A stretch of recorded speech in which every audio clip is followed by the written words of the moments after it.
Welcome to Twisted Truths, where betrayal meets brutal payback, and where the most unexpected twists expose what people are really capable of. This story isn't just shocking, it's personal. My name is Peter. I'm 45 years old, and I've spent the last decade of my life building a global consulting firm from nothing, one sleepless night, one risk, one contract at a time. What I didn't know was that while I was expanding our future from Dubai to Tokyo, the woman I trusted most was quietly preparing to erase me. It was a Tuesday afternoon in Dubai, sunlight bouncing off the glass towers, the skyline humming with construction cranes, when my phone rang. It was Trisha. My wife of 14 years. She didn't say hello. She said, "I'm leaving you. And I've sold the house. I'm moving in with someone else." I remember staring at the city, hearing the call to prayer echo across the rooftops. It was beautiful. Surreal. And then her voice, so calm, so cruel, punched right through it. "Jeremy and I already closed on a place in Bellevue," she added, like she was telling me what she picked up from Whole Foods. I didn't respond. Not right away. She must have hated that. "You still there, Peter?" she asked, annoyed I wasn't groveling. "You know, maybe next time you won't put your career ahead of your marriage." Her words were rehearsed. Her tone smug. She was relishing the moment. Like this was a power move she'd been waiting to deliver. I said only one thing, "Just wait and see." She laughed. Actually laughed. "Wait and see what?" "You're stuck overseas. You'll come home to an empty house and no keys." She hung up. But what she didn't know was this: I'd been watching her too. 4 months. And I already knew everything. It started with little things. The locked phone. The yoga classes that always ended with a shower and a perfume trail. The new lingerie that I definitely hadn't seen. But it was the push to put the house solely in her name that set off every alarm bell in my head. She said it was for taxes. Said her accountant recommended it. She even got emotional, accused me of not trusting her. I told her I needed time. And then I hired a lawyer. Quietly. Efficiently. While she was playing the long con, I was building a firewall. What Trisha didn't know was that the house, the 1920s Queen and Craftsman we'd bought together, was still 100% in my name. I'd blocked the title transfer. Quietly froze all joint account activity. And started tracking every digital breadcrumb she left behind. When she called me in Dubai to deliver her little coup, she thought she'd already won. But the game had just started. Hassan, my business partner, glanced up from the contracts we were reviewing. "Problem, my friend?" I set my phone down. "Just an unexpected business development back home." He nodded respectfully. I appreciated that. No drama. No questions. After the deal was signed, I didn't celebrate.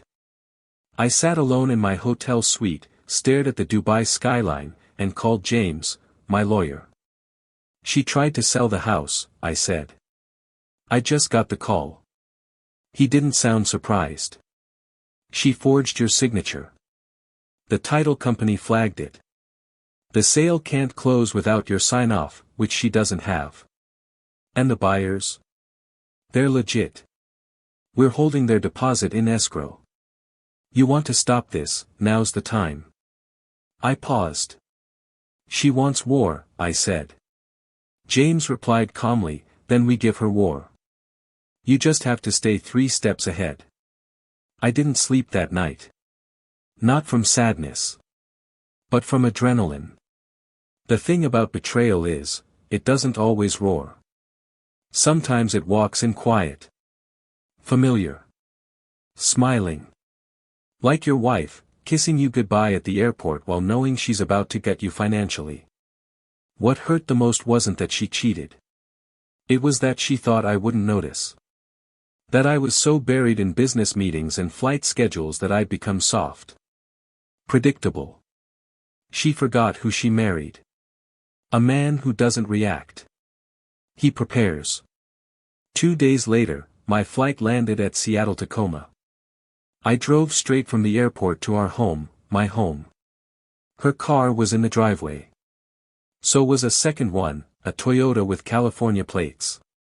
Boxes were stacked by the door. Tricia was inside, moving through rooms like she was packing for vacation. It was surreal, watching her wrap dishes I'd bought, fold linens I'd laundered. Like she still had the right. I walked through the front door without knocking. Tricia froze mid-wrap. Then that fake calm returned. "You're early." I walked past her. Looked around the house. Everything she touched felt stolen now. Then he appeared. Jeremy. In my sweatshirt. Smiling. "Peter, right? I've heard a lot about you." I didn't take his hand. I didn't speak. I just stared. This was the man she burned 14 years of marriage for. He looked like a budget motivational speaker. Tricia tried to keep it professional. "The paperwork is on the table. All it needs is your signature. We already have buyers lined up. This doesn't have to get messy." I opened the folder. She had typed my name in. But the signature line was blank this time. "Interesting," I said. "You learned not to forge it again." She frowned. "Again?" I pulled out my phone. "Text from James," I said. "Sale blocked. Escrow frozen. Title company notified. Fraud report filed." Jeremy's face turned pale. "What the hell, Tricia, you said." "I didn't think he'd." "You didn't think," I cut in, "that I was watching." But I was. And now everything's about to collapse. Jeremy grabbed his keys and bolted. Tricia stood there, stunned. "You ruined everything," she hissed. "No," I said. "You did. When you tried to steal what we built together." She didn't cry. She didn't plead. Not yet.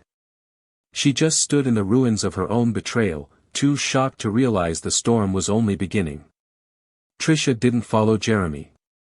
She stood there, silent, arms crossed like it would protect her from what was coming. But the bravado was slipping. Her lips trembled, and for the first time in years, she looked small. "Are you really going to go through with this?" she finally asked. "After everything we've shared?" "Everything we've shared." I looked around at the half-packed boxes, at the folded towels and disassembled lamp she was planning to take to her new life, and felt a wave of sickness wash over me. "Yes," I said. "Especially because of everything we've shared." I should have walked out then. I should have let her rot in the uncertainty of silence. But something inside me needed to understand, needed to know how she could look me in the eyes for months while planning to destroy me. "How long?" I asked. She didn't answer. "How long have you been sleeping with him, Tricia?" Her eyes dropped to the floor. "I don't owe you." "Say it." Her voice cracked. 7 months. Maybe more. "And before Jeremy?" A pause. Long enough to answer my question without words. I stepped back. My heart wasn't racing anymore. It was something colder. Slower. Like grief had shifted into resolve. "You were never going to tell me, were you?" "No," she admitted. "You never would have understood." I laughed bitterly. "I understand perfectly. You were bored. Lonely.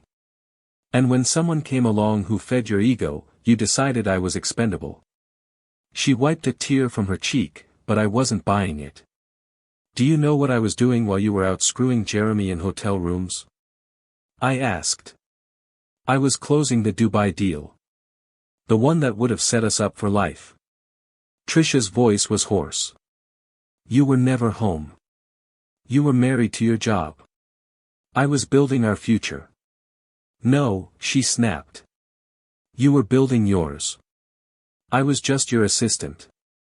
Your cheerleader. Your secretary who stopped being interesting once the deals got bigger. That one cut deeper than I expected. Not because it was true. But because that's what she believed.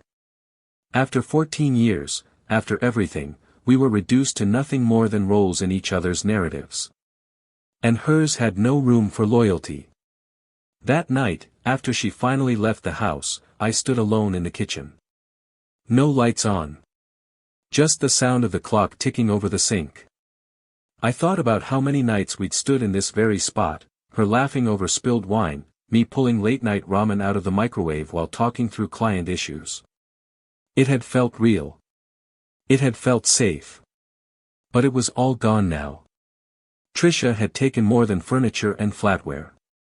She'd stripped the foundation of what we'd built and tried to sell it to someone else. And the worst part? I wasn't even surprised. The next morning, James Morrison came by.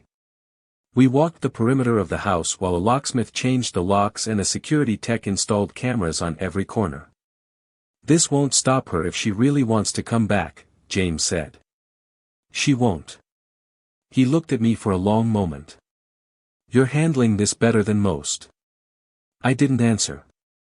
What could I say? That I'd already mourned this marriage months ago. That the real heartbreak wasn't losing her, but realizing how little I actually lost. James handed me a stack of papers. These are the formal divorce filings. You'll have full documentation of the fraud, the attempted sale, and the forged documents. She won't get a penny more than a judge allows. And Jeremy? We're building a case against him too. Your wife might not realize it yet, but she's about to be the key witness in a multi-state financial crime investigation. I nodded. No satisfaction. Just inevitability. When a person builds their life on lies, it only takes one gust of truth to make it all come crashing down. The next week blurred. I signed statements. Met with Detective Susan Walsh. Reviewed Trisha's credit card records. Hotel receipts. Private investigator photos that made my stomach turn. Dinner at a place we used to love, with some guy's hand on her thigh. A jewelry receipt for a bracelet I never saw, purchased days before our anniversary. Text messages full of lies, half-truths, and betrayal so casual it felt rehearsed. By Friday, I had a manila folder 2 inches thick. My marriage in paper form. That night, I sat on the back deck with a bourbon in hand. The Seattle air was crisp, and the bay glistened in the distance. This was my house now. Not just legally, but spiritually. I'd reclaimed it. Cleaned it. Protected it. But something still ached. Maybe it was the memory of who I thought she was. Maybe it was the echo of the man I used to be when I believed in forever. All I knew was, I wasn't done. She hadn't just tried to hurt me. She tried to erase me. Now it was time to make sure she never forgot who she betrayed. The morning after Trisha left for good, I opened my laptop and logged into a private drive I hadn't touched in months. It was a digital vault, something my father taught me to create when I first got into consulting. Always keep a shadow record, he used to say. Of everything. That advice had saved my business more than once. Now, it was going to help me destroy the woman who once promised to love me. Inside the drive were all the files the private investigator had compiled. But I wasn't looking for cheating photos or hotel receipts this time. I was looking for patterns. What I found stunned me. It wasn't just Jeremy. There had been 2 other men, one 3 years ago, another sometime last spring. Both of them, according to financial records, were unemployed or in transition. One had a trail of debt collection notices. The other had a history of bounced checks and a suspended business license. Trisha had a type. Smooth-talking opportunists who told her what she wanted to hear. And she hadn't just given them her attention, she gave them my resources. Joint account withdrawals. Secret Venmo payments. 2 credit cards she opened under my name. I forwarded everything to James. Then I opened something else. An email I'd almost forgotten I'd flagged months ago. It had come from Trisha's old work address, forwarded to our shared inbox. She never knew I had it auto-synced to my laptop. She thought she'd deleted it. Subject line, Jeremy, confirmation attached. He'll never know.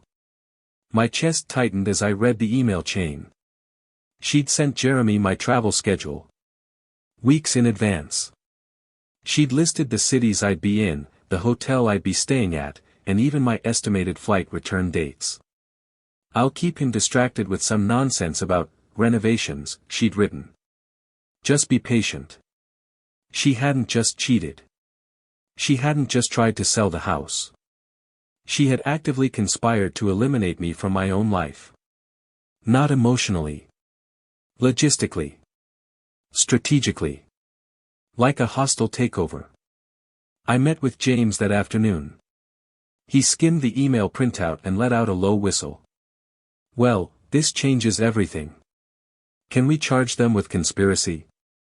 Yes. And with wire fraud. This proves intent, coordination, and calculated deception. If Jeremy knew about the forged paperwork or encouraged the sale, he's toast. What about Trisha? She may flip on him to save herself, James said. But with this much evidence, she's not walking away clean. I leaned back in the chair. The air in James's office was always cool, clinical, like a courtroom in waiting. And now, I had more than suspicion.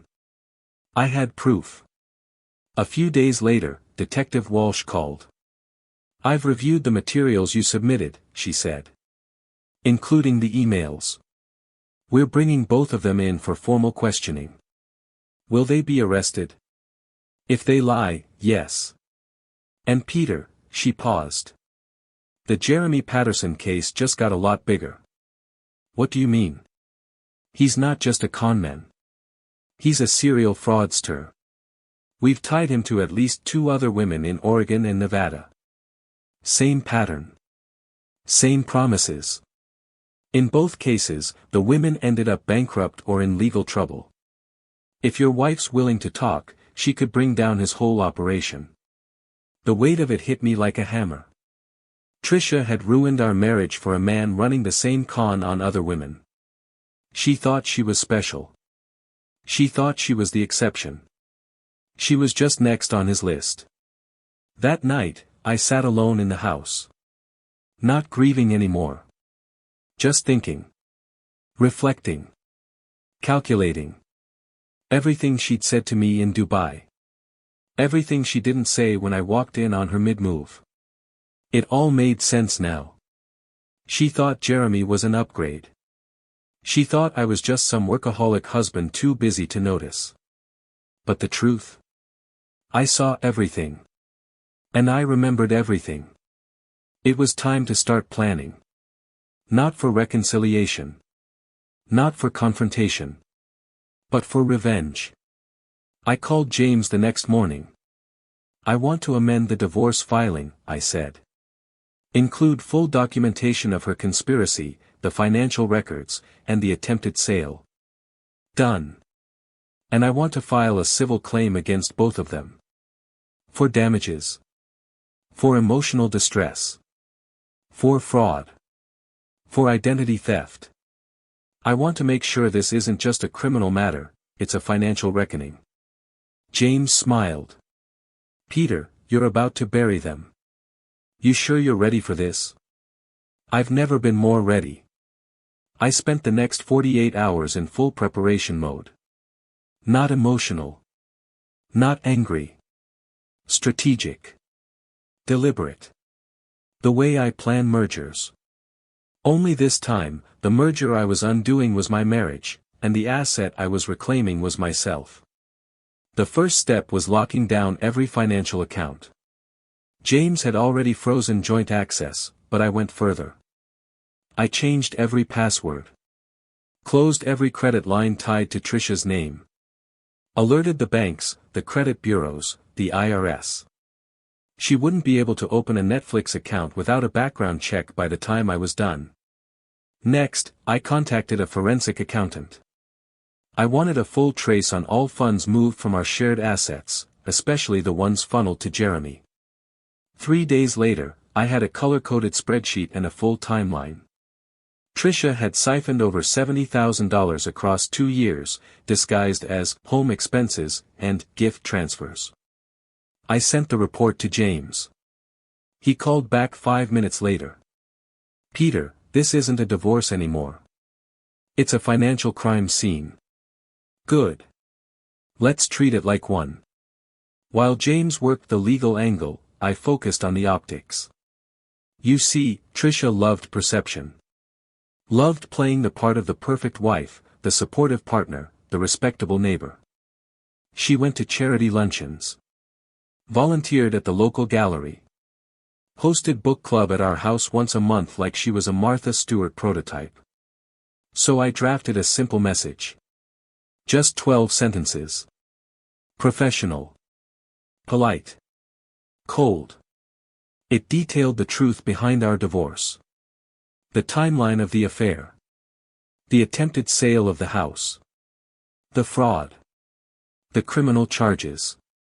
And then I forwarded it to everyone in her curated circle. Neighbors. Gallery board. Co-workers. Yoga friends. Even her mother.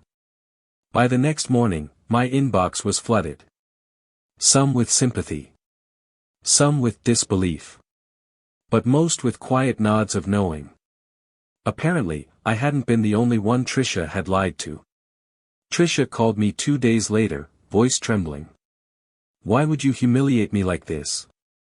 You did that all by yourself. I lost my job. My friends won't even look at me. I didn't say a word. You could have just let me go, Peter. We could have ended it quietly. You tried to steal everything I built. It wasn't like that. Then how was it?" I snapped, finally letting a sliver of fury escape.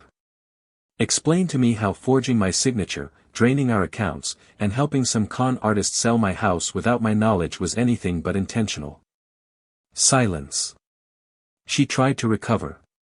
"I was hurting. You were never home. Jeremy made me feel seen. Jeremy sees a lot of people, Trisha. Ask the other women he conned. Or better yet, ask the FBI when they show up at your door." I hung up. And blocked her number. The next phase was the civil lawsuit. James filed on a Thursday morning, Peter Langston versus Trisha Langston and Jeremy Patterson. Civil fraud. Breach of fiduciary duty. Identity theft. Intentional infliction of emotional distress. It wasn't just about money anymore. It was about the record. The paper trail. The permanent truth etched into court documents that would follow them for the rest of their lives.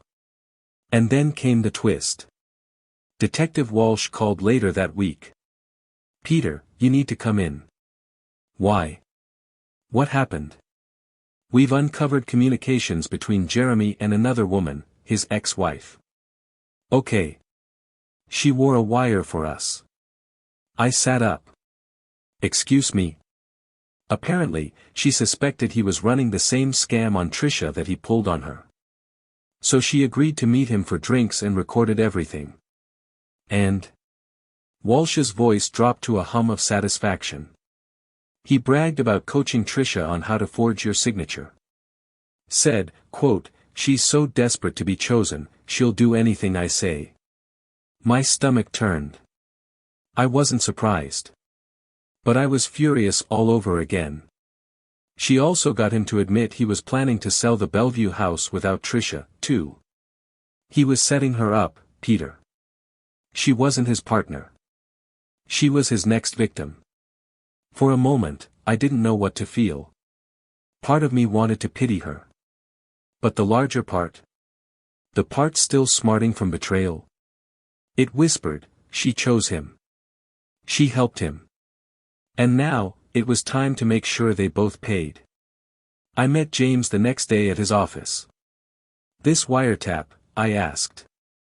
Will it help our civil case? It'll bury them, he said. And the criminal case? It pushes it from attempted fraud into conspiracy with intent to defraud. I nodded slowly.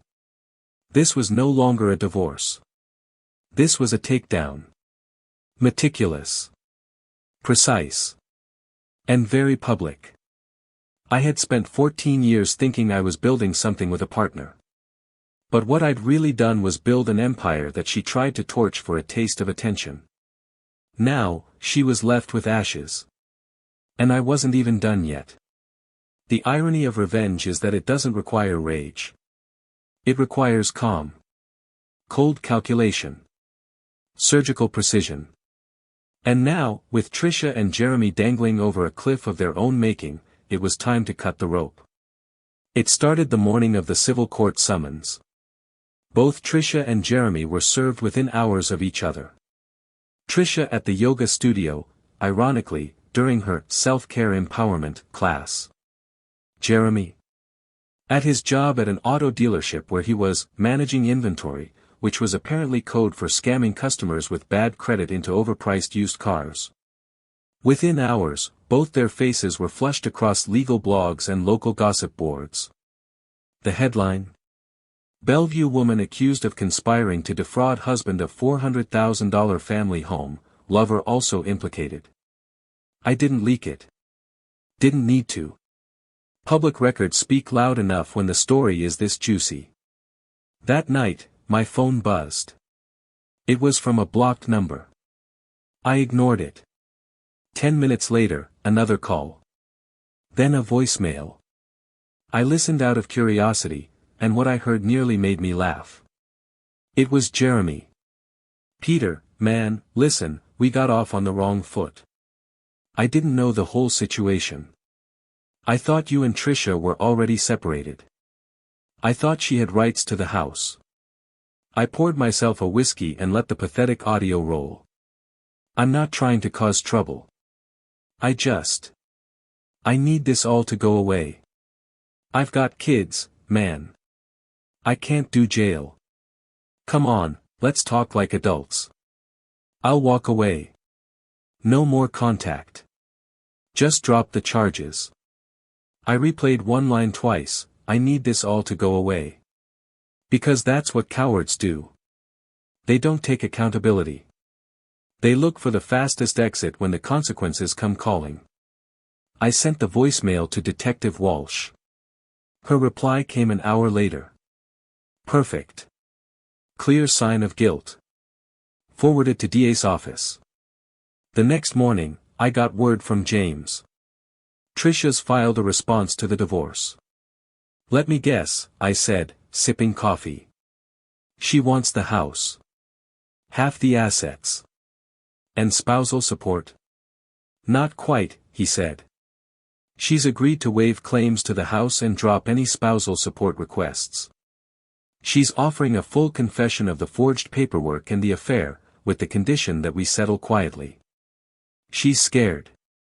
She should be. Wire fraud, conspiracy, identity theft, she's looking at time. I sat in silence. A confession was huge. But something about it didn't sit right. She wasn't doing it out of remorse. She was trying to negotiate. Even now.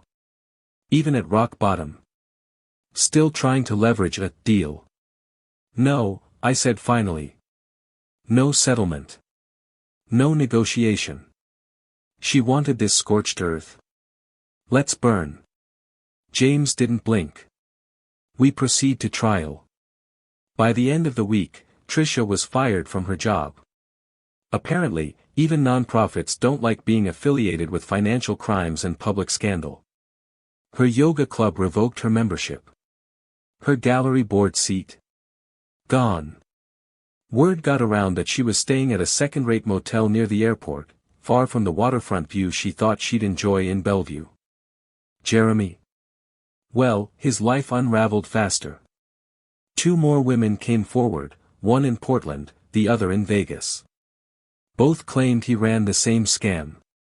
Promised love, leveraged financial vulnerability, left them drained and alone. Turns out, Trisha wasn't his first. She was just the latest. And suddenly, the victim narrative she tried to lean into shattered like glass. The public saw her not as a scorned woman, but as an accomplice. The pre-trial hearing was set for early February. I showed up in a tailored gray suit. Calm. Collected. A man who had built his life and had every intention of keeping it. Trisha was there too, wrinkled blouse, dark bags under her eyes, no wedding ring. Jeremy sat beside her, twitching in his seat like a man who knew the bars were coming. Their attorney asked for leniency. Cited, emotional distress, toxic marital environment, and manipulative behavior from Jeremy as influencing Trisha's actions. The judge wasn't impressed. I see no evidence of coercion. Only coordination. Trisha looked at me then. Not with anger. Not even guilt. But pure defeat. It was the first honest emotion I'd seen on her face in months. When the hearing ended, I walked out into the cold air and took a deep breath. My marriage was over. But my life? It was just beginning again. The revenge wasn't in the paperwork. Or the ruined reputations. Or the courtroom victories. It was in the clarity. The peace that comes from seeing things, finally, for what they are. You can't control who betrays you. But you sure as hell can control what happens next. And what happens next for them wasn't over yet. The pre-trial hearing had shaken them, both Trisha and Jeremy. I could see it. Jeremy walked out stiff, jaw clenched like he was trying to swallow the panic rising in his throat. Trisha didn't even make eye contact with me. She just pulled her coat tighter and followed him like a shadow. But what neither of them realized was this. The real twist hadn't landed yet. It was still in motion. You see, while they were scrambling to survive the fraud case and salvage whatever dignity they had left, the FBI was watching. Detective Walsh had mentioned it in passing 2 weeks earlier, almost casually. We might have something bigger on Patterson. A federal case might open soon. We'll keep you updated. I'd almost forgotten about it, until the call came. Peter, she said on a brisk Thursday morning. You'll want to sit down for this. Jeremy Patterson hadn't just conned Trisha, or the 2 other women in Portland and Vegas. He'd conned 7 women. Across 4 states. And the house Trisha had helped him try to sell was part of a pattern. Same tactic, target a vulnerable or ambitious woman. Get close. Get access. Coach her into making shady financial moves. Then disappear when things got too hot. But this time, Trisha had finally realized she wasn't the exception. She was just a pawn. And now she was talking. Giving names, receipts, text messages. She gave up everything. The twist? She wasn't doing it to clear her conscience. She was doing it to cut a deal. Detective Walsh explained it plainly. She's flipped. Trisha's agreed to testify as the state's key witness in the federal case against Patterson. In exchange, the prosecution is reducing her sentence. I stood at my office window, watching the Seattle drizzle run down the glass like slow tears. She'll walk? I asked. No. She's still looking at time. But probably less than 2 years. Patterson, on the other hand, is facing 20. I exhaled. Not out of relief. But something stranger. Pity. She had destroyed our marriage, tried to steal my home, and aligned herself with a predator. And he betrayed her too. Exactly the way she had betrayed me. James, my lawyer, confirmed the civil case would continue regardless of the plea deal. She's still liable for damages, even if she testifies against him.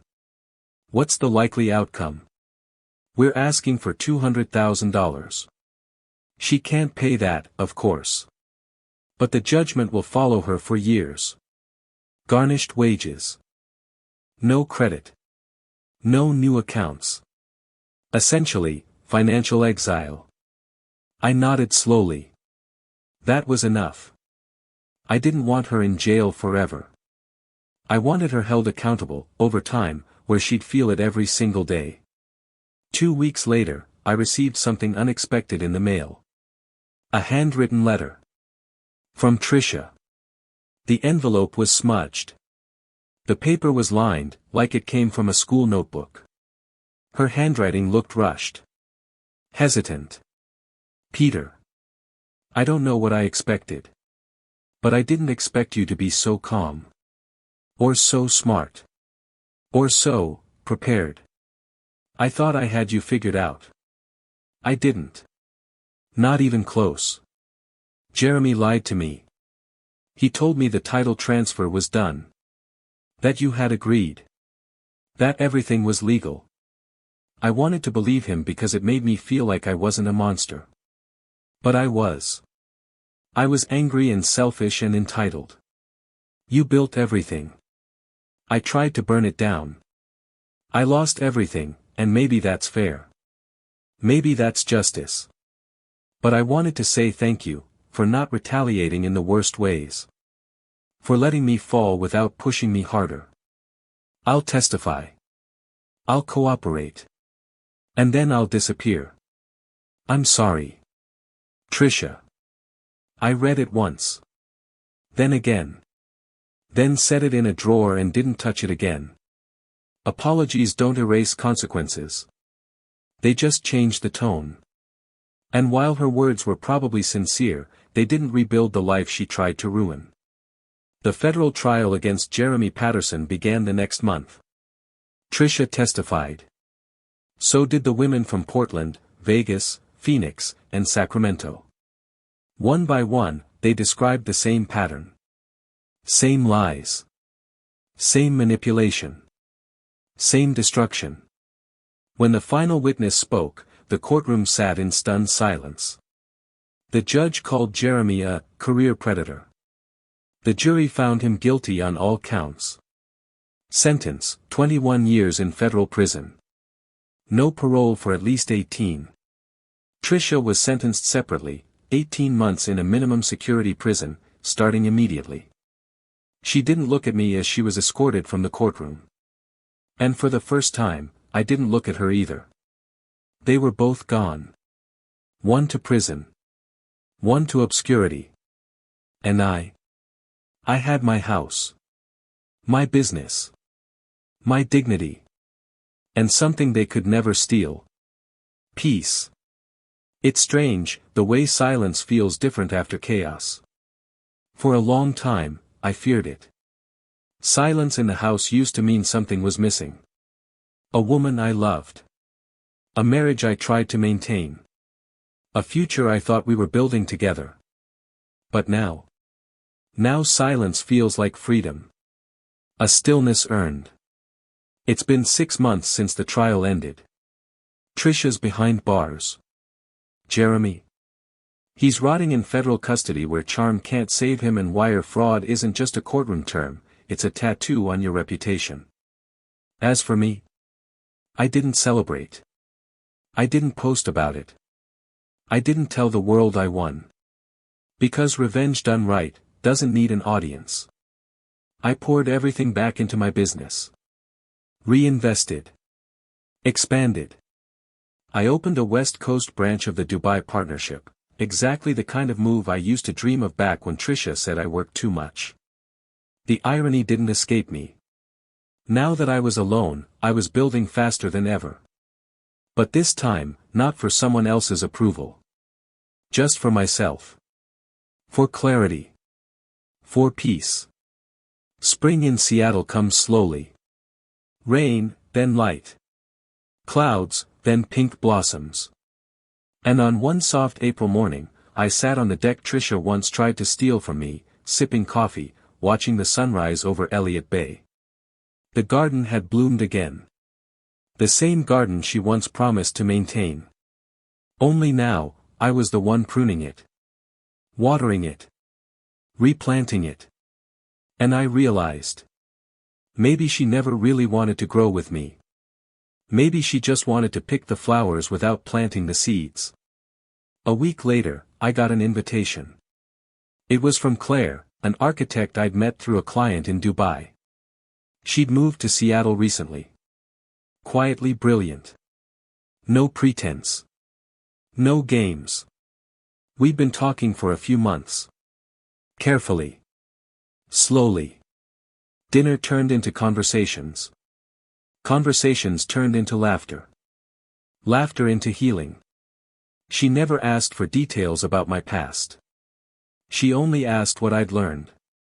And I told her the truth. I learned that love isn't loyalty until it's tested. I learned that building with someone only works when both people show up every day, hammer in hand. And I learned the most important thing of all. You don't truly know someone until they have nothing left to gain from you. People sometimes ask if I forgave Trisha. That's complicated. Forgiveness isn't permission. It isn't forgetting. It's accepting the reality for what it is, without letting it infect what comes next. She wrote me one more letter from prison. Said she was working in the kitchen. Said she started therapy. Said she finally understood what she'd done. I didn't write back. Not out of cruelty. But because some chapters are meant to close completely. And stay closed. I replaced the living room furniture. Got rid of everything we bought together. Repainted the walls. Installed new light fixtures. Even the smell of the house feels different now. It's no longer the place where we lived. It's the place where I survived. Where I rebuilt. Where I won. Not through shouting. Not through destruction. But through calm, calculated truth. Sometimes I still hear her voice in my mind. That call from Dubai. The smug tone. The certainty that I would come home broken, humiliated, homeless. She thought she had checkmate. But she was playing checkers while I was building the board. I don't need revenge anymore. Because I'm already free. And she's learning what it feels like to live with her own choices. Every single day. In the end, truth has a way of surfacing, even if it comes twisted through pain and betrayal. As one wise voice once said, sometimes your greatest enemy was once your closest ally. If this story struck a chord with you, let us know in the comments. And don't forget to subscribe, share, and spread the word, because justice deserves to be heard.